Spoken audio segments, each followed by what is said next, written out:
Kryeministri Edi Rama ka folur për herë të parë për skandalin e abuzimit me barnat e rimbursueshme e denoncuar nga vetë Ministri i Shëndetësisë, duke e cilësuar si një skem korrupsioni të patolerueshme.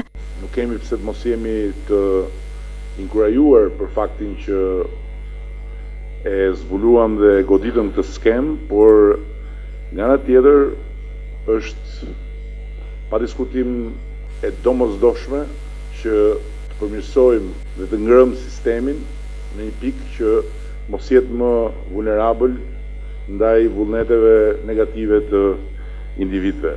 Skema e vjedhjes së ilaçeve përmes recetave false që arriti në vlerën e 1.5 miliardë lekëve do të përkthehet me masa direkte, paralajmëroi kryeministri. Ai thanë se për të dhënë fund aferave korruptive do të vjet në zbatim projekti pilot i recetave elektronike dhe pullave të reja të barnave. Është hapur dhe gara ndërkombëtare për të zbatuar recetën elektronike në të gjithë territorin e vendit.